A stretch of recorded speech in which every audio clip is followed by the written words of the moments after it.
नमस्कार। अभी मैं राजगीर में हूँ। यहाँ अति पिछड़ा आरक्षण बचाओ संघर्ष मोर्चा का 2 दिवसीय प्रशिक्षण शिविर चल रहा है और इस प्रशिक्षण शिविर में एक ऐसे शख्स से मेरी मुलाकात हुई जिसके बारे में आप लोगों को जानना बहुत जरूरी है। उन शख्स को देखकर मुझे ऐसा लगा कि आप जितने भी अति पिछड़ा समाज के लोग हैं एक बार इन्हें देखिए और ये आपके आइडियल हो सकते हैं, आपके लिए आदर्श हो सकते हैं। ये वो शख्स है, नाम है शिवजतन ठाकुर। शिवजतन ठाकुर नाम है। सर, आपके बारे में हमने सुना है कि आप तो दिव्यांग हैं, आंखों से आपको दिखता नहीं है, बचपन से ही नहीं दिखता है, जन्मजात है।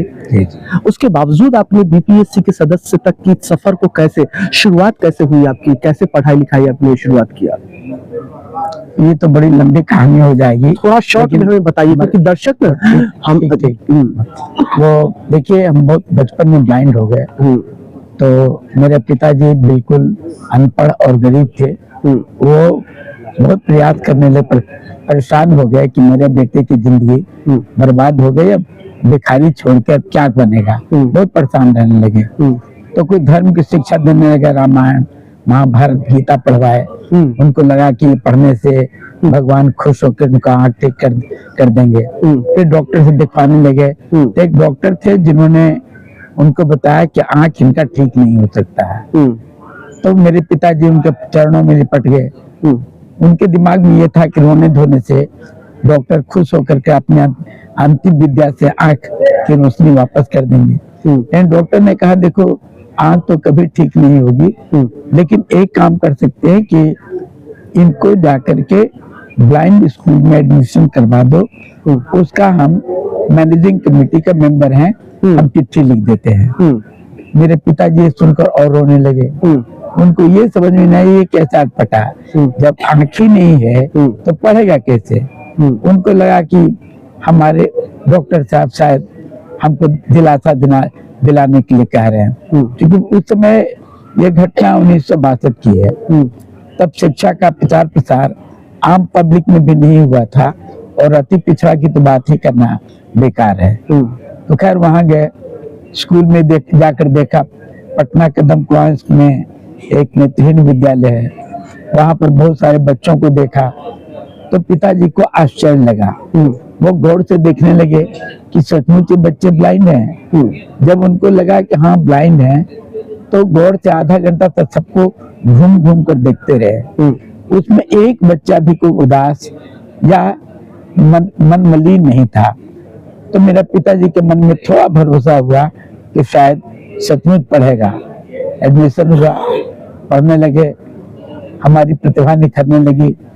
फिर मैट्रिक में देहरादून कंपटीशन से चले गए मॉडल स्कूल में, वहां पास किया। फिर पटना कॉलेज में आए, यहाँ पर IE BA इंग्लिश ऑनर्स और फिर पटना यूनिवर्सिटी से MA और PhD किए। और क्योंकि प्रतिभा के बल पर मेरा एक में नहीं 4 विश्वविद्यालय में इंटरव्यू हुआ और चारों विश्वविद्यालय में हम नंबर 1 टॉपर रहे सिलेक्शन कमेटी में। इसकी अखबारों में काफी चर्चा होती थी। उस समय के अखबारों में हम राष्ट्रीय स्तर के डिबेटर रहे। और ये डिबेटर होने का फल ये हुआ कि पटना विश्वविद्यालय छात्र संघ के अध्यक्ष हम सचिव के रूप में निर्वाचित हुए 77 में, 1997 में। तब अखबारों में फ्रंट पेज में बयान छपा करता था। और छात्र आंदोलन में हम 5 बार जेल गए। यानी हम एक नामी जाना पहचाना चेहरा छात्र जीवन से रहे। फिर पटना यूनिवर्सिटी में प्रोफेसर बने, बिहार लोकसभा आयोग के मेंबर 1991 में बने, जहाँ 97 तक रहे। वहां भी अति पिछड़ा का 100 इंजीनियर का पद का हकमारी हो रहा था। हम लड़ गए और लड़ करके उस पद को हाई कोर्ट से वापस लिया। लालू जी बहुत नाराज हो गए।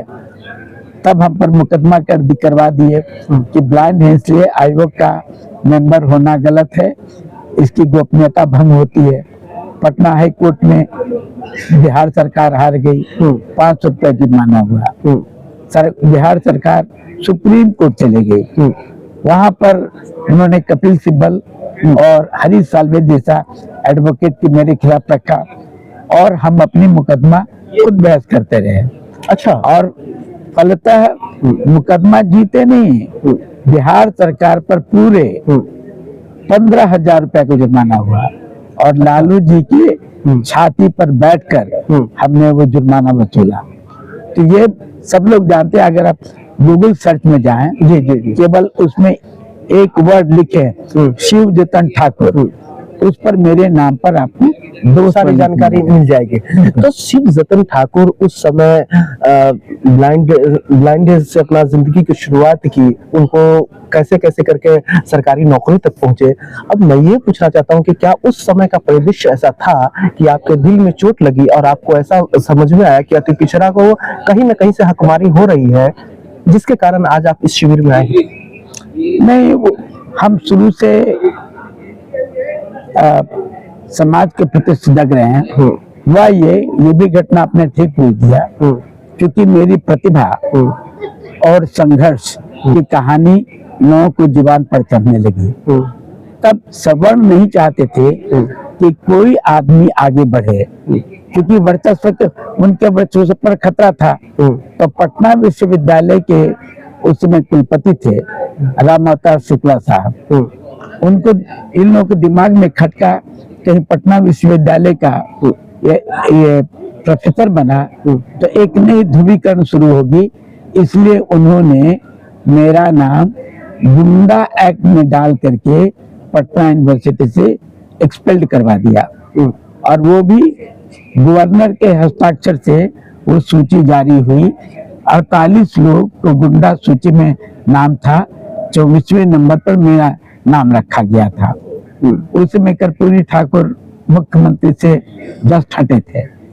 ये अखबार बिहार के अखबार में नहीं छपा, इंडियन एक्सप्रेस अखबार में बड़े विस्तार से छपा कि गुंडा एक्ट उसी व्यक्ति पर लागू होगा जो कम से कम 3 मुकदमों में जिस पर अभियोग पत्र दायर हो, और हम पर FIR तक नहीं था, अभियोग के कहाँ प्रश्न होता है। कर्पूरी जी ने ये मसला विधानसभा में उठाया। जगन्नाथ मिश्रा मुख्यमंत्री थे, उन्होंने खेद प्रकट करते हुए और मेरा एक्सपल्सन को वापस लिया और अंततः हम पटना यूनिवर्सिटी में प्रोफेसर के पद पर नियुक्त हुए। और चूंकि जाति के आधार पर, पिछड़ा होने के आधार पर, और चूंकि प्रखर मुखर थे, इसलिए हमको निर्णित किया गया। और मेरे स्वभाव में विधारूपन है, आदमी कोई सताता है तो उसको हम रिएक्ट करते हैं, सहते नहीं है। लड़ना हमने सीखा, झुकना नहीं सीखा। इसी का फलाफल है कि आज जहाँ कहीं भी, बिहार को छोड़ दीजिए, हिंदुस्तान के अलग अलग शहरों में जब संगठन कोई पिछड़ा वर्ग कोई सभा करता है तो उसे मुख्य अतिथि के रूप में हमको आमंत्रित करता है, और वहां पर जाते हैं और उनके बीच ये दहाड़ते हैं कि शिक्षा ही तुम्हारे जिंदगी के निदान का त्राण है। जब तक आप पढ़ेंगे नहीं, आप शिक्षित नहीं होंगे, अपने इतिहास को नहीं जानेंगे, तब तक आपको और न आपके समाज का विकास नहीं होगा। डॉक्टर भीमराव अंबेडकर साहब इसके उदाहरण हैं। तो हम उनकी बातों को जन जन तक पहुंचाते हैं, और इसीलिए आज जब सभा में बुलाया गया तो इसी के लेकर हम यहाँ आ गए। शिवचंद्र बाबू, आज इस सभा में, जिस सभा में आए हैं, ये अति पिछड़ों के प्रशिक्षण का सभा है। क्या लग रहा है कि अति पिछड़ों के पिछड़ा होने में, इसका शोषण करने में कौन सबसे बड़ा जिम्मेवार है?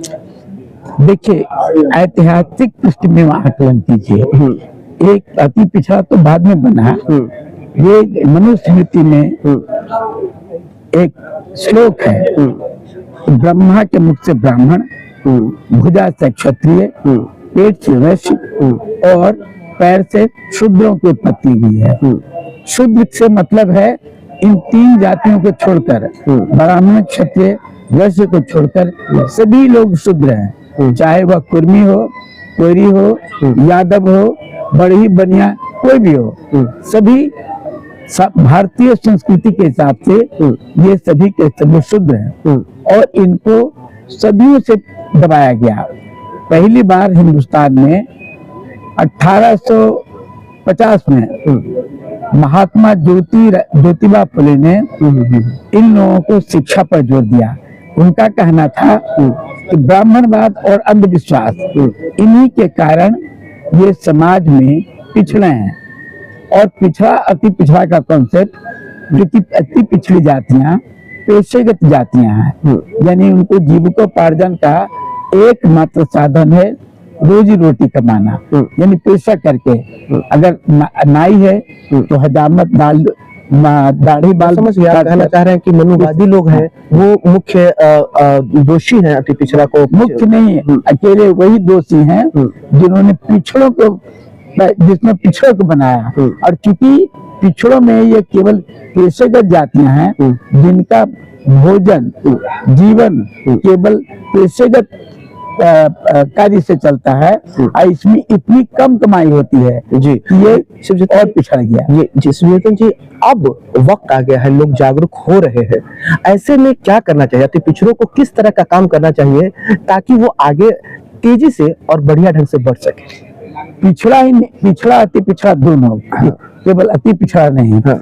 एकमात्र इसके गरीबी का निदान है शिक्षा। शिक्षा अगर होगा तो वह अपने इतिहास पढ़ेगा, अपने बारे में जानेगा, सरकार के लिए जो उसके लिए नीतियां बनी हैं उसको जानेगा और उसके लिए अधिकार से लड़ेगा। अभी कागज पर पिछड़े और पिछड़ों के लिए सैकड़ों सर्कुलर जारी है, संकल्प जारी है, लेकिन अशिक्षा के कारण ये उनका लाभ नहीं उठा पाते हैं। न तो वो वेबसाइट पर जाकर देखते हैं कि अति पिछड़ा या पिछड़ा के लिए सरकार ने क्या सुविधा दी। नतीजा है कि कागज में तो इनको बहुत सुविधाएं मिली, लेकिन ये जमीन का लाभ ये लाभ नहीं उठा पाते हैं अपने ज्ञान के अज्ञान के कारण। जैसे बिहार में अति पिछड़ों के लिए सब जगह लगभग बहुत जिलों में छात्रावास है, लेकिन उन छात्रावासों में अति पिछड़ों की संख्या कम है, क्योंकि उनको पता ही नहीं कि उनके लिए छात्रावास भी है। और छात्रावास की जानकारी की कमी, उनकी अशिक्षा, उनके पेरेंट की अशिक्षा है। यानी कोई व्यक्ति तभी समाज में आगे बढ़ेगा जब वह शिक्षित होगा, अपने अधिकारों के बारे में जो नियम कानून है वो जानेगा और उसके लिए संघर्ष करेगा। ठीक है, सिर्फ जतन बाबू एक और सवाल है, क्योंकि आप सामाजिक चिंतक के रूप में जाने जाते हैं। जो अति पिछड़ा समाज का लोग है, वोटर है, वो किसी को जब चुनता है, किसी पर विश्वास करता है, उसे अपना नेता मानता है, वो जब नेता बन जाता है तो मनुवादी जिसको आप कहते हैं उनकी गोद में जाके बैठ जाता है, ऐसा लोग मानते हैं। तो उसके कारण भी लोग ये सोच रहे हैं कि अति पिछड़ा जो है वो अब तक अति पिछड़ा ही रहा। उसका जो संरक्षक है, जिसको अपना संरक्षक बनाता है, जिसके हाथ में नेतृत्व देता है, वही कहीं ना कहीं से उनके गोद में जाके बैठ जाता है। ऐसा आपको भी लगता है क्या? देखिए, वो क्लियर कट बात है। जो भाजपा है यह पूर्णतः मनुवादी पार्टी है। इसके सिद्धांत और दर्शन ही में हिंदू संस्कृति, जब शायद बहुत कम लोगों को पता होगा कि भारत का संविधान, यानी अति पिछड़ों के बारे में कह रहे हैं, अति पिछड़े के सदस्यों को बहुत कम लोगों को पता होगा कि भारत का संविधान 26 नवंबर 1949 को लागू हुआ था। उसके ठीक 4 दिन बाद, यानी 30 नवंबर 1949 को आरएसएस के मुखपत्र, जिसका नाम है ऑर्गेनाइजर में लेख छपा कि हम डॉक्टर अंबेडकर के संविधान को खारिज करते हैं और हमारा या भारतीय संस्कृति का संविधान है मनुस्मृति। यही मनुस्मृति जिसमें वर्ण व्यवस्था स्थापित है, जाति के आधार पर जन्म के आधार पर जाति और वर्ण विभाजित है, वो लागू करना चाहता है। उसके मूल जड़ में है, जिसको वो लोग भारतीय संस्कृति का नाम देता है। तो चूंकि हमारे लोग नहीं जानते कि मनुस्मृति में क्या है और भाजपा क्या करता है। आज क्या हुआ, क्या हमारे लिए आरक्षण है, बाबा साहब के संविधान के अनुसार पिछड़े अति पिछड़ों के लिए आरक्षण है, लेकिन मोदी सरकार ने 2019 में, जुलाई 2019 में एक सर्कुलर जारी किया कि गजेटेड पोस्ट पर, यूपीएससी के पद पर सीधे नियुक्ति होगी लैटरल एंट्री, उसका लैटरल एंट्री के नाम से। यानी उसको परीक्षा देना है, न कुछ करना, सीधे एक्सपीरियंस के आधार पर नियुक्ति होगा। और जितने लोग अब तक नियुक्ति हुए, करीब करीब 150 लोग नियुक्ति हुए हैं, उसमें सभी के सभी ब्राह्मण या बनिया है। उसमें एक भी अति पिछड़ा या पिछड़ा नहीं है और दलित भी नहीं है और न होगा। तो जब तक ये वर्ग नहीं जानेगा कि बाबा साहब ने आरक्षण के हमको अधिकार दिया और बीजेपी बिना बोले हुए उस अधिकार को लेटरल एंट्री के आधार पर उसका हित का हनन कर रहा है, ये उठेगा नहीं, जागेगा नहीं, लड़ेगा नहीं, ये अधिकार नहीं मिलेगा। अभी हाल ही में 1 साल पहले यानी गत वर्ष जी मोदी सरकार बहुत इंकरेज हुआ कि चलो फर्स्ट राउंड 1920 में पहला बहाली हुआ, 2020 में लेटरल एंट्री का तुरंत करीब 25 लोगों का जी। तो एक आदमी भी नहीं कुछ बोला। तो मोदी जी करीब 150 लोगों की नियुक्तियां निकाल दिए। तब तक राहुल गांधी ने पकड़ा और जम का हंगामा किया, नतीजा वो लेटरल एंट्री का एडवर्टीजमेंट वापस लेना पड़ा। यानी जब तक पिछड़ा अति पिछड़ा जाग कर अपने अधिकार के नहीं लड़ेगा तब तक इनको अधिकार नहीं मिलेगा। अब आपका प्रश्न था कि जिनको चुन के भेजते हो मनुवादी बन जाता है। सवाल मनुवादी कौन, वो जानता ही नहीं कि आदमी क्या, जाति से नहीं होता है, जाति से कोई पिछड़ा और मनुवादी नहीं है। कई पिछड़े वर्ग के लोग, अति पिछड़े वर्ग के लोग अपने लाभ के लिए भारतीय जनता पार्टी में उपाध्यक्ष पद को सुशोभित कर रहे हैं, मंत्री पद को सुशोभित कर रहे हैं। ये कौन है, कहां से वोट मिलता है? क्योंकि वो व्यक्ति को नहीं पता है कि बीजेपी हमारे वर्ग इंटरेस्ट के विरुद्ध जाता है। नतीजा है कि उसको जात के नाम पर वोट दे देता है, सिद्धांत के नाम पर वोट देना चाहिए।